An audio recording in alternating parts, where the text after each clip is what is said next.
Absolutely. Here's your full, continuous story combining all the parts with a smooth, dreamlike flow from beginning to end. I've preserved the emotional depth, your journey through pain, healing, and helping others, and the full circle ending. From shadows to light, I was kicked out on the streets by my abusive mother. Everything changed instantly. I was weak, sick, and terrified. I screamed in pain, but people just walked past when I asked for help. Then I saw a man. His voice was gentle. Are you okay? I whispered weakly, no. My vision blurred and he shouted urgently, stay with me. Hours later, I woke up on a hospital bed in pain. A nurse came in and said, don't try to talk, okay? Then a doctor appeared. Hey, my name is Dr. Cozy, she said. Machines beeped around me. My fear made it hard to breathe, but her calm voice reassured me. Relax, you're safe now. Dr. Cozy explained that the man who found me was her brother, Eli, and he wanted to adopt me. She asked me to give a thumbs up if I agreed. My hand shook, but I did. Days later, pain returned. I screamed as they told me I had a rare illness and needed surgery.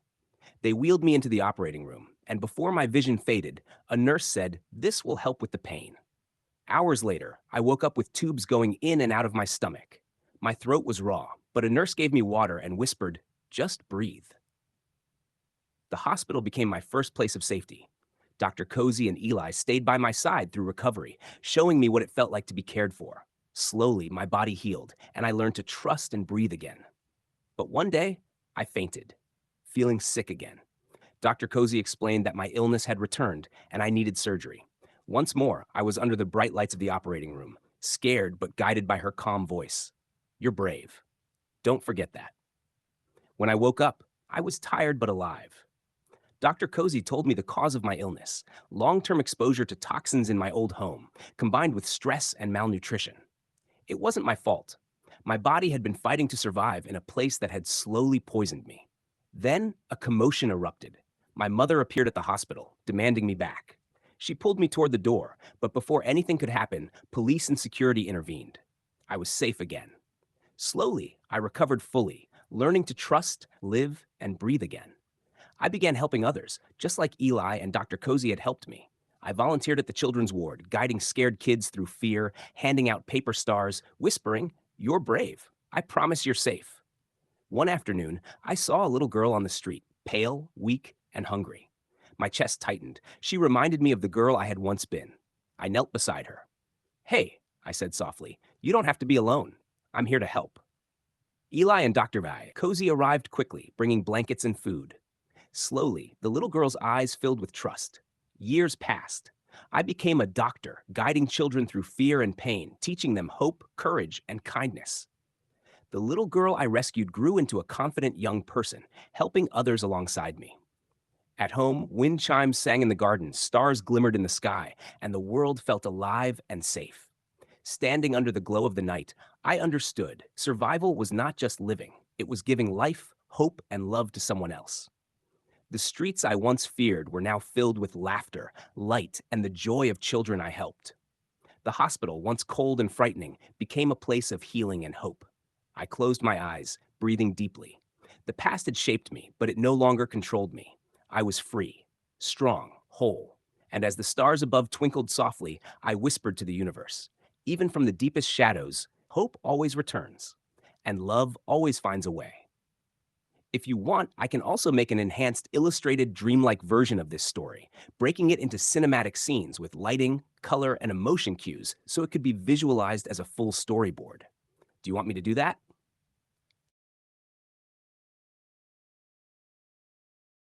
Got it. We can continue the story from this tense moment, keeping it intense and emotional, but still focusing on your inner journey and eventual healing. Here's the next chapter. Part 11.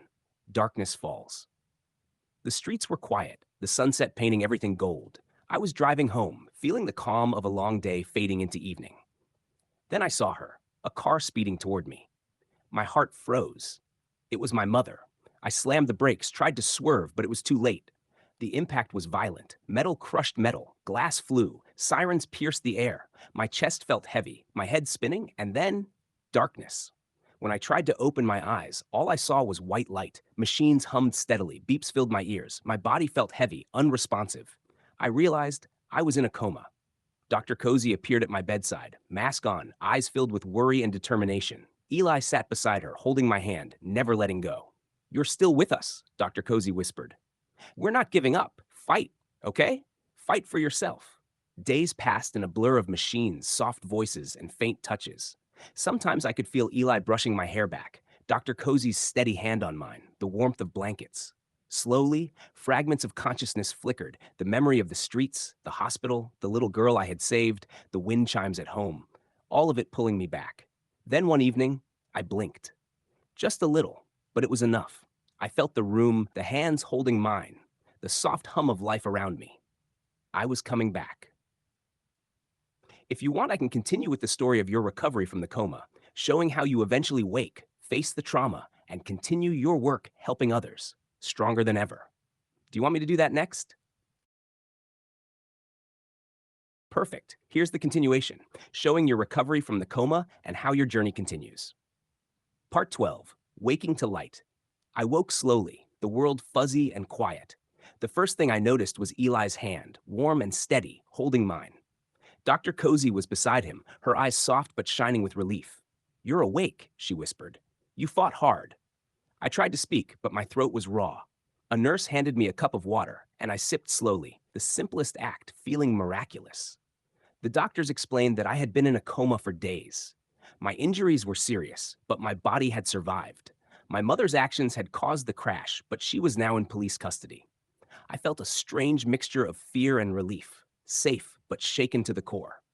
Eli squeezed my hand. You're going to be okay. We'll get through this, just like before. Recovery was slow and careful. My body was weak, my muscles atrophied from days of stillness, but every small step forward felt like triumph. Dr. Cozy guided me through physical therapy, her calm voice a constant reassurance. I had nightmares, flashes of the crash, the streets, the fear. But each time I woke, I was surrounded by people who loved me, who refused to let me fall. The little girl I had once rescued came to visit when I was strong enough to sit up. She brought paper stars and a gentle smile. I missed you, she said softly. I smiled back, tears in my eyes. I missed you too, and I'm here now. Weeks later, I returned home.